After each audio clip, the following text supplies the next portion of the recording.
CBS Radio Mystery Theater presents...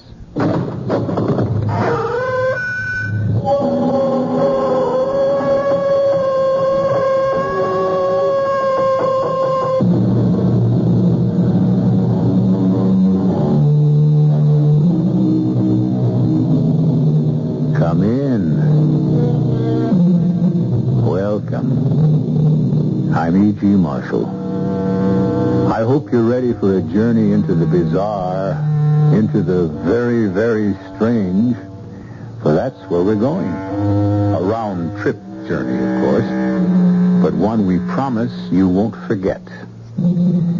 Sarah and David Hughes have just finished dinner and have taken their coffee out to the patio, where dusk is coming in behind a lovely sunset, and the world seems bathed in serenity.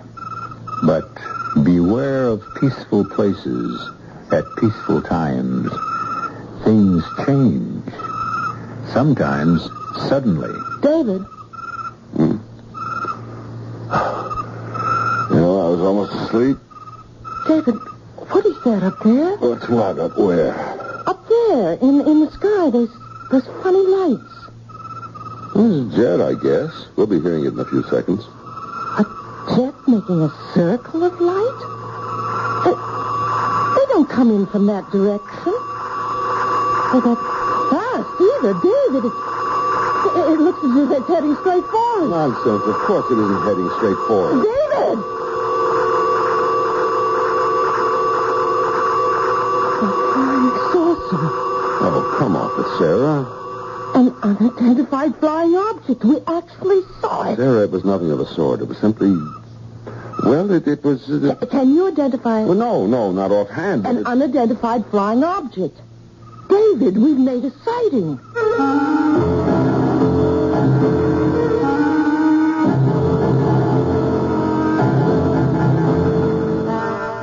Our mystery drama, The Sighting, was written especially for the Mystery Theater by Fielden, Farrington, and stars Kim Hunter.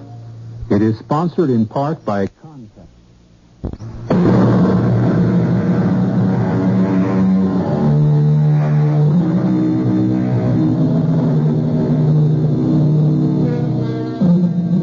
UFO sightings, although they are remarkable, are not uncommon. There have been, who's to say, thousands of them, maybe tens of thousands, if you include those that have gone unreported. Of course, some people poo-poo them as optical illusions, or weather balloons, or light reflections on clouds, or even just plain imagination. But others, many others, take them quite seriously, and would like very much to know what and why, and possibly even who they are. Sarah and David have certainly seen something, though they don't agree about what it was. You know the trouble with you, honey. You let your imagination run away with you. You see a funny light in the sky, and wham, it's a flying saucer. Well, you can't say it wasn't a flying saucer. You don't know what it was any more than I But do. Sarah, when you can't explain something a little out of the ordinary, you don't pounce on the most unlikely explanation you can find and close your mind to all the others? Look who's talking about closed minds. Oh, okay. Maybe I'm a little bit conservative. Bankers get that way, I'm told. And man, are you ever a banker? Well, don't knock it. It buys a lot of goodies. No contest. I think I'll go next door and ask Bea and Harry if they saw it. Want to come along? So what? Oh, yeah, the thing. Sarah, I really wish you wouldn't do that. Why not, for heaven's sake? Well, I'd just as soon it didn't get around. I mean, that we saw... Well, the first vice president of a bank doesn't see flying saucers. He just doesn't, Sarah. Okay. The first vice president didn't see it. He's as blind as a bat. Yeah. But his wife saw it. Sarah, Look, I don't want you to talk about it. how do we know what they are? How do we know what they're doing here? What the purpose is? How can we be sure that they don't mean us some kind of harm, David? I think we ought to report it. No. You're not to say a word about this to anyone. Now, look, honey, old man Ellsworth is talking about retiring again, and this time J.D. thinks he means it. And if he does go, J.D. will almost certainly move up to chairman of the board, and that leaves the presidency open. I'm the first vice president. But can't you see, Sarah? Look, I think that's wonderful, David. You know I do, but I can't see what it has to do with... Well, I've just told you. I'll have to ask you to take my word for it. I want you to promise not to say a word about this thing we saw, not to anybody.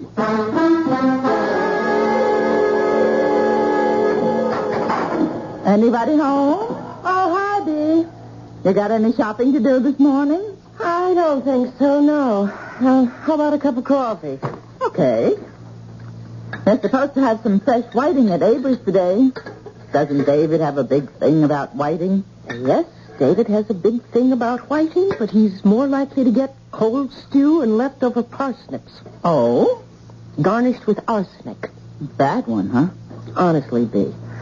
You ought to thank your lucky stars you're not married to a banker. Oh, I don't know. You ever try living with a man who was in wholesale pharmaceuticals? Give him whiting. That's my advice. He can't eat and quarrel at the same time. Did you and David see that thing come over last night? Come over? Fly over, you know. Looked like a flying saucer to me. But Harry said it was a jet with some fancy new kind of lights or something. I never heard a jet sound like that. Oh, no, I guess we must have missed it. Why, doesn't Harry believe in flying saucers? Wouldn't believe in one if it landed smack on top of him. We still playing bridge tonight? As far as I know, it's your house. Want me to bring anything? Money. It's our turn to win. You want me to get some whiting for you if Avery has it? Oh, would you mind? I'm not much in the mood. Sure, I'll bring it over later. I'll tell you one thing. I don't ever want to fly in a jet that sounds the way that thing last night sounded.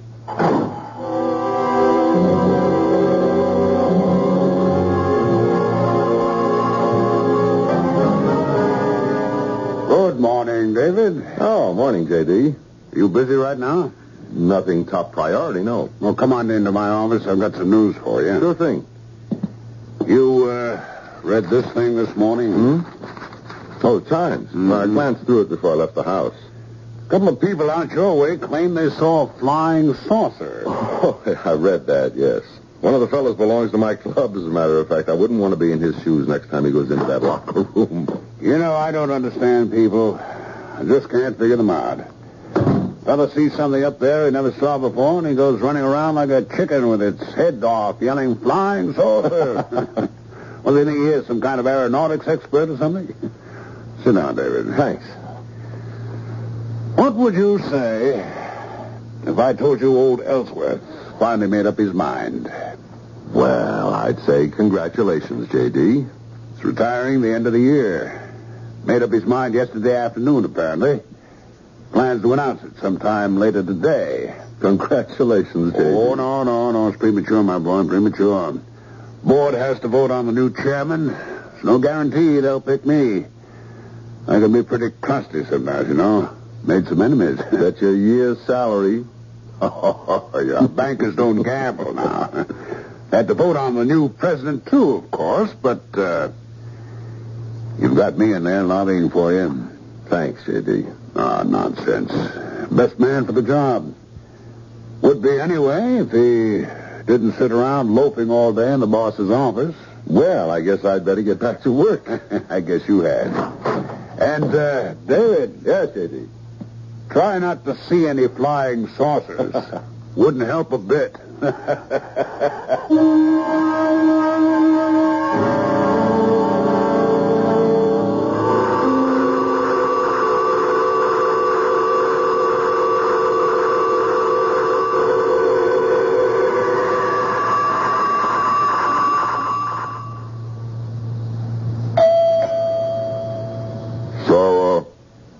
Sarah Hughes.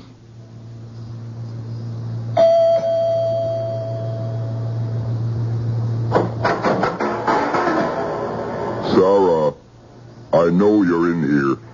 There's nothing to be afraid of. I must speak to you. How did you do that? Do what, Sarah? When you talk, your lips don't move. Well, anyway, I couldn't see them move. It sounded as if you were talking through that little black box strapped on your chest. Yes, you are quite right. You see, we don't have any vocal equipment. We? Who's we? We come from a very long way off. Like Mars? No, much farther. Another galaxy altogether. I told David. I told him. Yes, we sensed that you were sympathetic. Then what do you use? Mental telepathy? That's what you would call it, yes. And the box? I think into the box, you might say. It comes out English. Other languages, too, of course, depending upon the setting. I'm glad you are not frightened. If I were, I wouldn't let you know. Look, where you come from, do you just walk into strangers' houses? I am very sorry, but I had to speak to you. It's really quite urgent. About what? We need your help. To do what? Take over the earth? You mustn't say that. You mustn't think it. We're on a friendly mission. My colleagues and I, we're what you might call a scouting party. We must know more about your planet before we can be sure that it is safe to... We want to help you.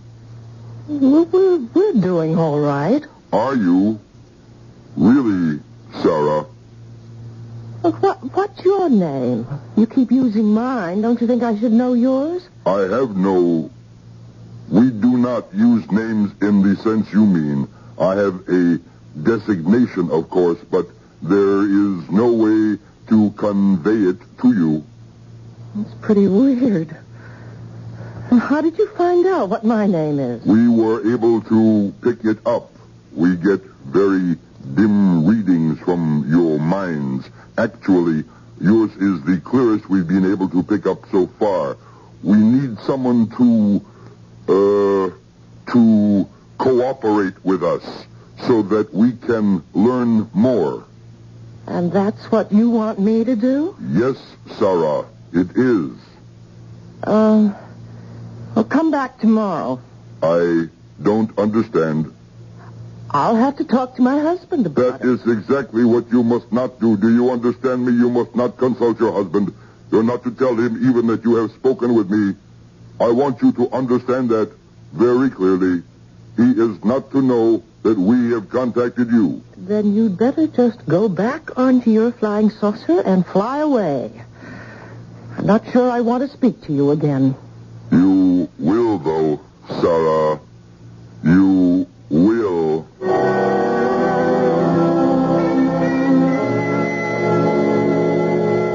You don't believe me, do you? Of course I believe you, honey.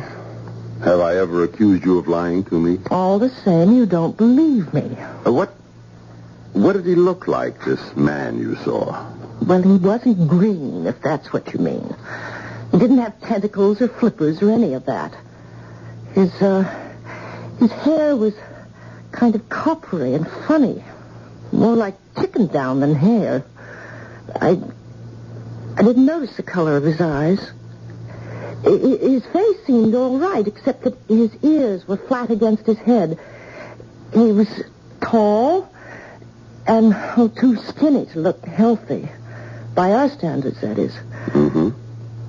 How was he dressed? Ordinary. Except for a box he had sort of taped onto his chest. Like brown slacks and a kind of yellow shirt open at the throat. But the clothes didn't look right on him. You don't believe one word of this, do you? Now, Sarah, I haven't said I don't believe you.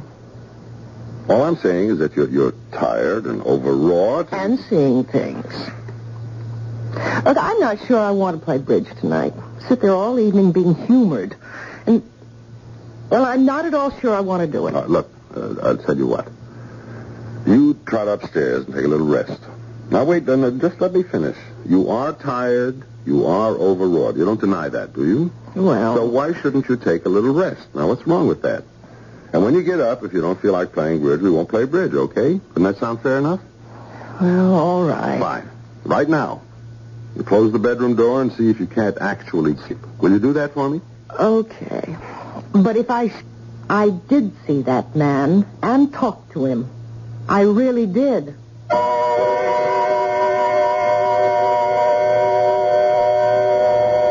The whole thing an hallucination? Let's not be too sure it wasn't just because we heard it ourselves. After all, we were primarily interested in what Sarah heard, weren't we? Or thought she heard. Let's not rule out the possibility that we were hallucinating along with her. Perhaps we'll learn the truth about that when I return shortly with Act 2.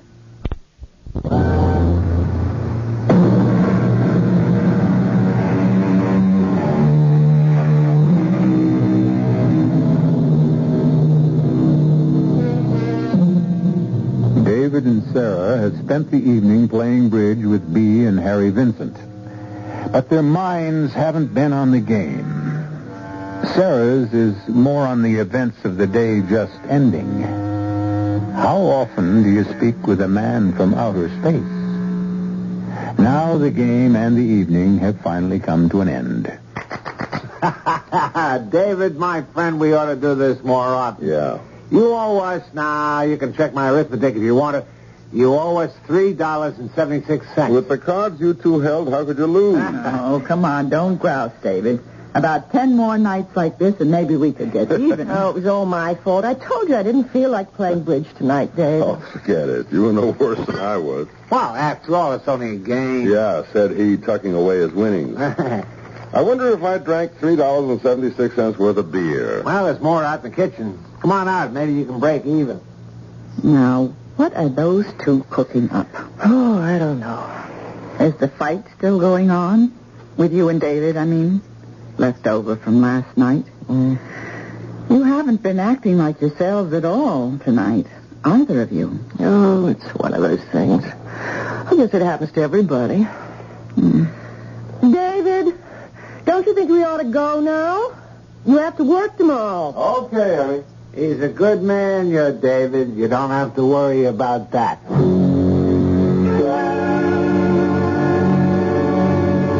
David? What did Harry mean when we were leaving? Who's a good man? Oh, honey, turn the light off, will you? I'm dead. It's something to do with me, isn't it? Okay, you'll have to know anyway. I asked Harry for the name of a good psychiatrist. A psychiatrist? Yes, earlier. I called the doctor before we left, too. Told him it was an emergency. I got an appointment for you for tomorrow morning. But it is an emergency. You don't realize how... I knew you were going to be angry. Sarah? I'm not angry. If he's any good, maybe he'll be able to convince you I'm not seeing things.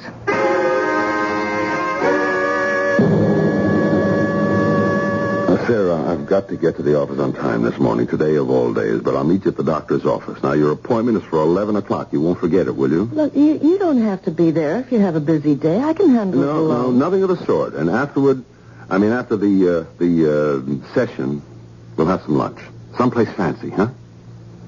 It'll be all right, Sarah. You'll see.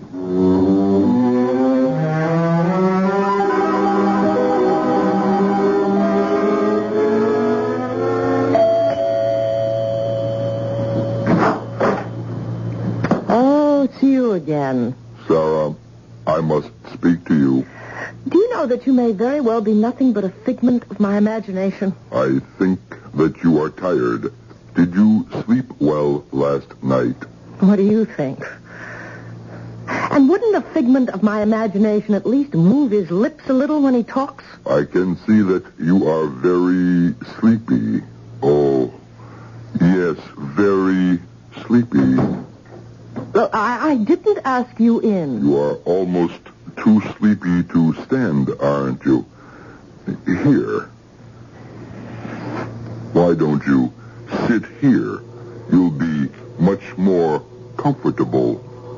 Well, That's better, isn't it? You're able to relax now. Relax and rest. Relax and rest. Float and sleep. You are asleep now, aren't you? Yes. Fast asleep. You will do as I tell you. yes, I will do as you tell me. Good. Pinch your arm, Sarah. With your right hand, pinch your left arm. No, harder than that. You can feel nothing. You feel no pain. No pain. Very well. I am going to perform a minor surgical operation now. You will feel no pain, of course. A simple incision at the base of the skull. There will be no bleeding. Now, what I am inserting, Sarah, is a very small device which your body will in no way reject. It is in every way compatible. By means of this device, it is better you know this, Sarah, although you will not be aware of it later. Through this device, we shall be able to read your thoughts and participate in them, guide them. This will be possible at great distances, light years, actually. You are now sutured, what you would call sutured. There is no wound, no scar. You felt no pain. Did you, Sarah? No pain. And yet your own doctors would find this type of surgery very difficult, if indeed at all possible to perform. Now, do you know what I have just done? Yes. Tell me. You've planted a device at the base of my skull so that you can read my thoughts and guide them. Yes. You must listen carefully to what I tell you now. Do you understand, Sarah? I must listen carefully. You will emerge from your hypnotic state when you hear the sound of my vehicle leaving. Is that clear? Yes. When I hear your spaceship fly away. You will not remember having seen me today at all. Please repeat that for me. I will not remember having seen you at all today. And all you will remember about my visit yesterday is that you made it up as a joke. It did not really happen. I didn't see you yesterday. It was a joke I made up. Very well. When I leave the room, you will fall into a deep sleep. When you hear our vehicle moving away, you will awaken feeling as though you have a long, healing night's rest. Is all that clear? It's all clear.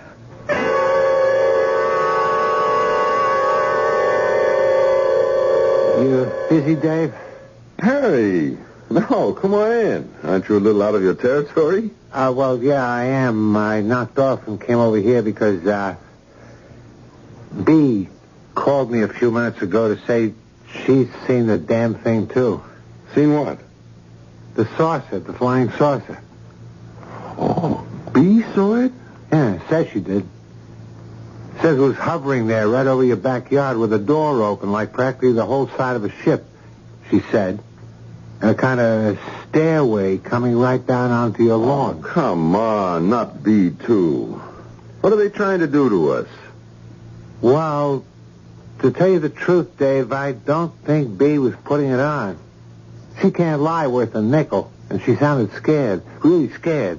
And, anyway, that's not all. For Pete's sake. She'd started out shopping, see, and forgot to take a list with her, so that's why she went back. I mean, that's how she happened to see the thing in the first place. All right. So, she went back in the house and was watching through the window, and I swear, Dave, this is what she said. A tall, skinny man came walking out of your back door and went up the stairway and into the saucer. Then it made that crazy whooshing noise like we heard the other night. I did hear that, Dave. I honestly did. And it didn't really sound much like a jet. Well, anyway, it made that noise and took off. Like 1,000 miles a minute, Bee says. You think it's true? Well, unless Bee's blown her mind, too. She said she wanted to go right over to your place and see if Sarah was all right, but she was afraid to. Yeah, I think it might be true, Dave. I think, anyway, we ought to go out there and see.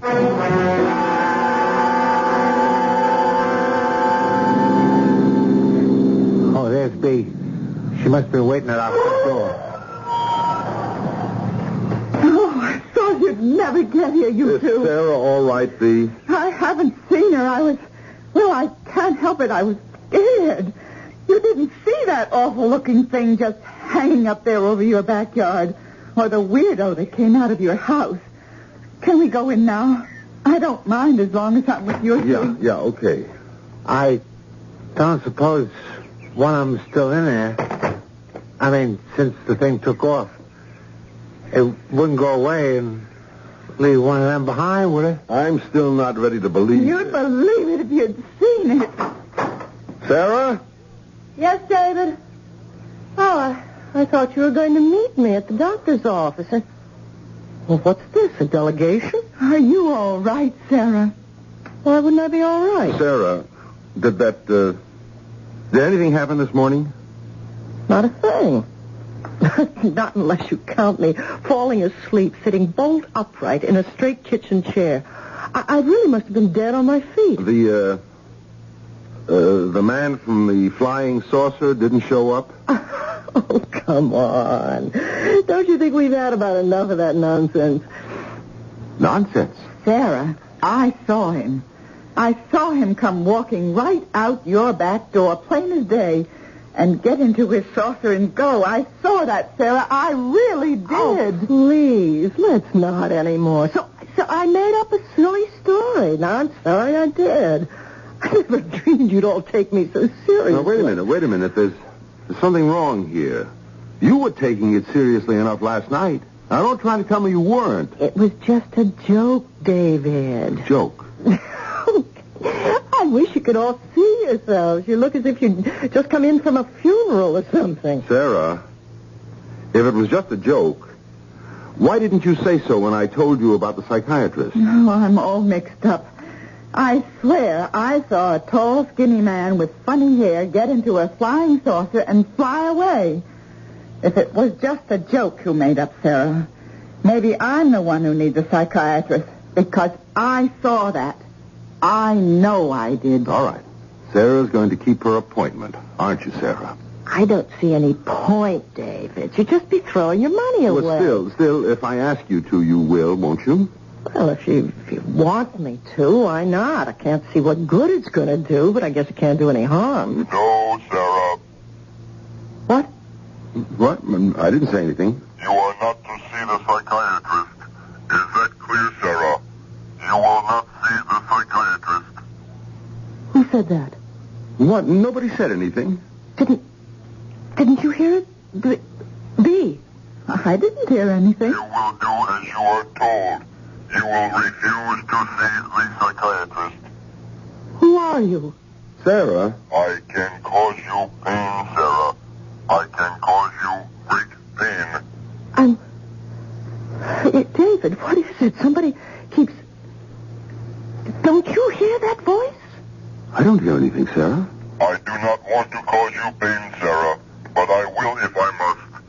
You are not to see the psychiatrist. Come on. We better go, honey. The appointment's for 11 o'clock. All right, I'm coming. I'm sorry, Sarah. Truly, I am. David. Oh, David! David, make it stop! Sarah. Make it stop!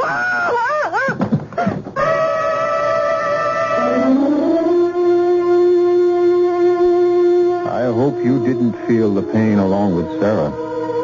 It would have convinced you, of course, as I'm sure it has convinced the people in our story, that the man from outer space is real and not altogether friendly.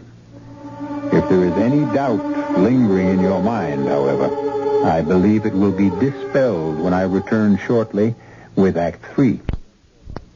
This is WBBM Chicago, News Radio 78.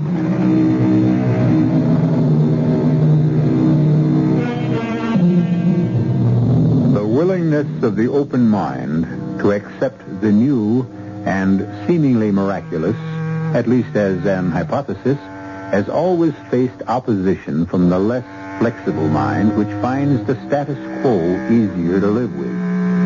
David, however, as well as Bea and Harry, has had a convincing demonstration that the new is only the as yet unknown. Bea and Harry are waiting in Dr. Freuling's reception room. David has taken Sarah into the doctor's office. Now, just lie down here and rest. Help me with her, will you, Mr. Hughes? Please, make it stop. Honey, do what the doctor says. Now lie down and try to take it easy. Just do as the doctor says. She seems to be in a great deal of pain, Doctor. No, she is in pain. There's no doubt whatever about that.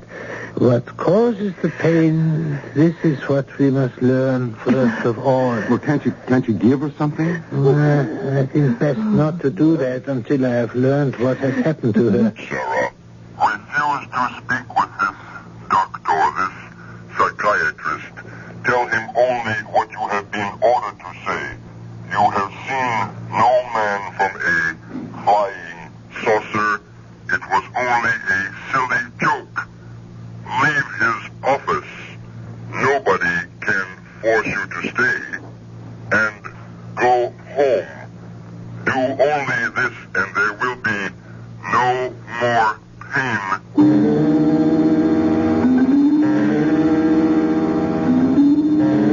You are asleep now, Sarah. You are in a deep, restful sleep. You are resting in a quiet, lovely place where there is no pain. No pain, only rest. You will not sleep.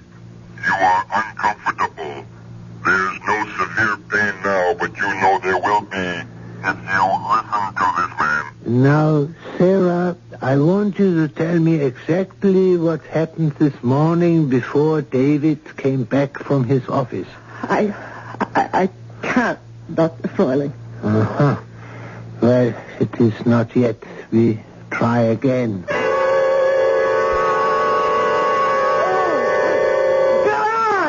Freuling, if it's going to keep on like this, I think we'd better just quit. Stop it! Stop it! Stop it! We are on the right track. He was there this morning. She told me that much before he got through to her again. We are going to win, Mr. Hughes. Well, win or lose, what's going to be left of Sarah? All of her, Mr. Hughes. More than there is of her now. Sarah, shall we try again? Can't, Dr. Froiling. You won't let me. You don't know how it hurts. It's no good, Sarah. You know it is no good. Now, try to relax and clear your mind of everything but what I say to you. I'll try. Sarah, what did the man do when he came to see you this morning? He said he asked me... Oh, no! No, Doctor. He asked me to help him. Stop it! Stop it, please! Sarah, you are under my control, not his. Pain will never stop until you do as I say.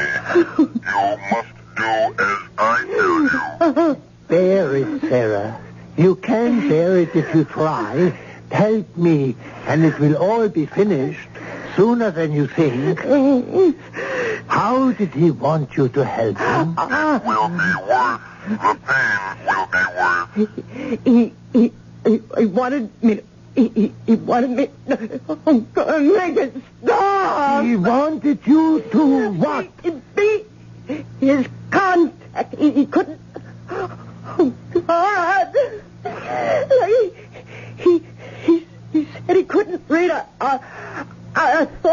I was... Oh, he can't kill Sarah. What if I decide to kill you? I don't care. Enough. Dr. Fielden, that's enough. You were to what, Sarah? What did he want you to do? He put a thing in my head, and he knows what I'm thinking. He can... No! He can hurt me with it. Oh! She's fainted. Doctor, Wait. Her pulse is strong. That's good. Is she... She will be all right. He cannot hurt her while she is unconscious. He put a thing into her head. Is that what she said? Is that what you heard her say? Yes. Isn't there something you can do? Miss Jamieson, I want an ambulance at once. Emergency entrance physician's hospital. You may get Dr. Carter for me. Tell him physician's hospital at once.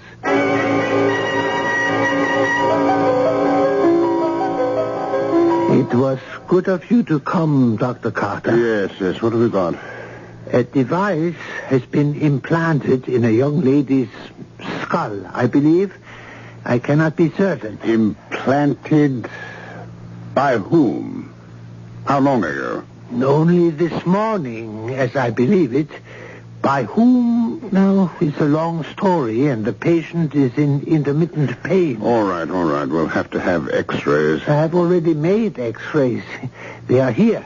Have you read them?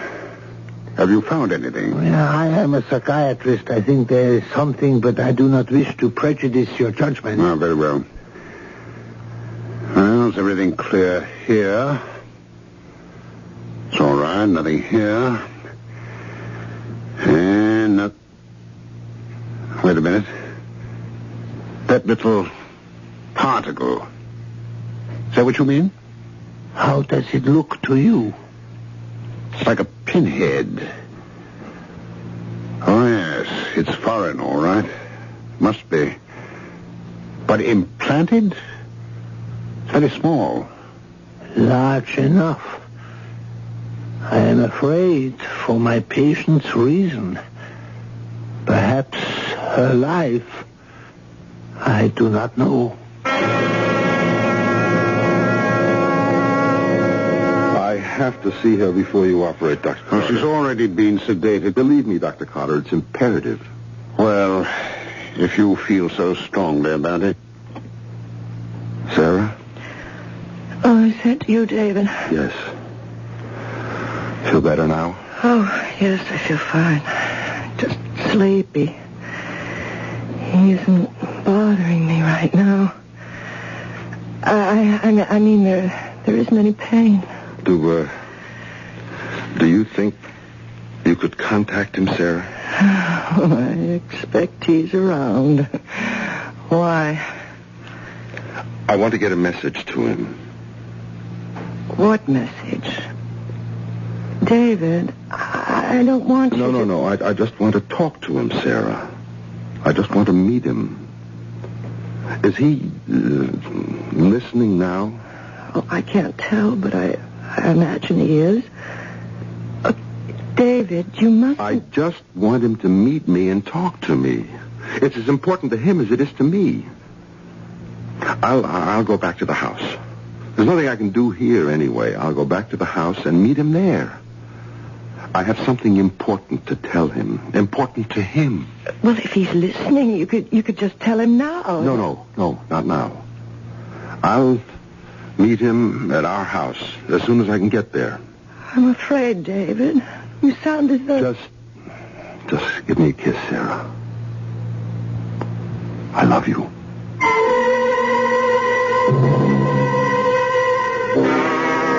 I have taken more trouble than you realize, Mr. Hughes, to meet you here. What is it you wish to tell me? I have a proposition for you. I am willing to listen for a short time, though. The surgery is about to begin. You aren't going to interfere, are you? Your wife is a danger to us. I am sure you can understand that. We're reluctant to take a life, of course, but our mission is of greater importance. Listen. Now, just listen. Why does it have to be Sarah? What's the matter with me? What do you mean? I mean, put your gadget, whatever it is, in me. Why couldn't you do that? I'd cooperate, don't you see? You wouldn't have any of this resistance you get from Sarah. Why? Why would you turn against your own people to help us? Aliens, as you call us. Why would you be willing to do that? Willing? I'd be doing it to save Sarah's life. Wouldn't you do as much for your wife? We do not have wives. Oh. Well, my wife is very dear to me. There's nothing, I guess, that I wouldn't do for her. So you see... Be quiet. What? Please, do not speak. I am in communication with my colleagues. Oh. Tell them... Be quiet. Oh, God, please. All right. You'll do it? No. We have decided against using you. Huh? We have learned a great deal from you. This love is your word. This is an unfamiliar factor. This love must be taken into consideration.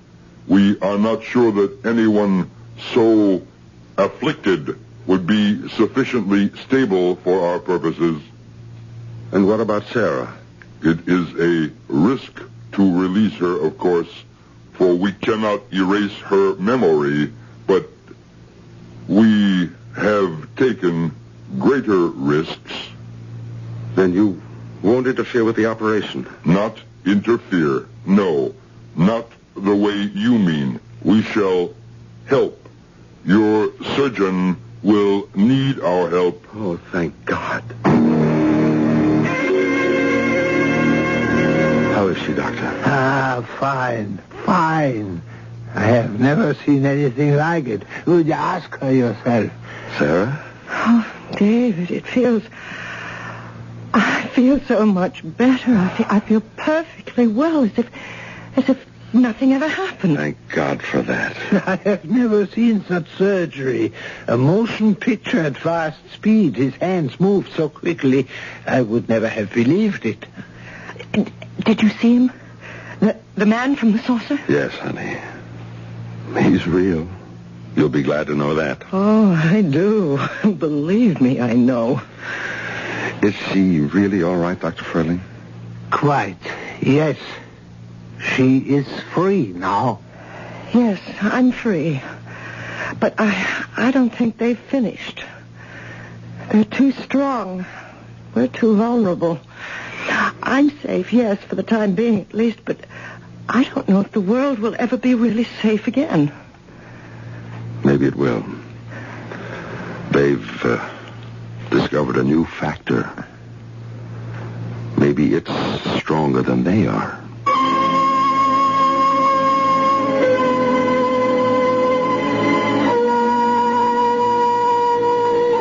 Well, how strong is love? The new factor on this old earth of ours. Stronger than hatred?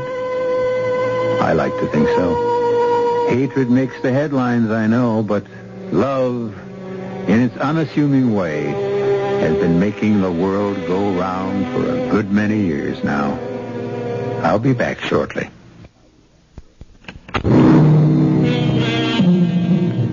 David is president of his bank now, and doing a very good job of it, too.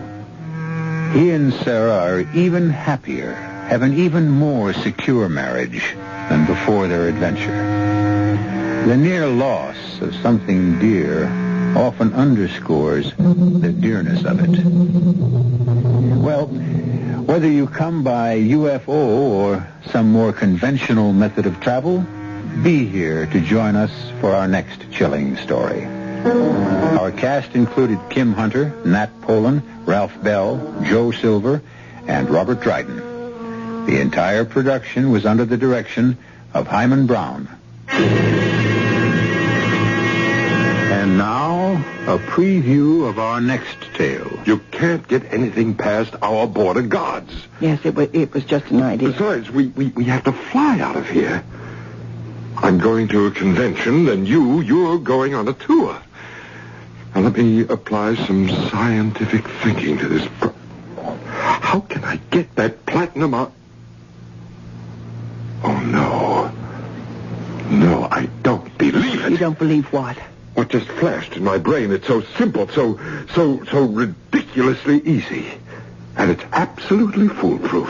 What is? This plan, this idea. Tell me. No, darling. You're too important. Well, if I'm so important, shouldn't I know? No. This is E.G. Marshall inviting you to return to our Mystery Theater for another adventure in the macabre. Until next time, pleasant dreams.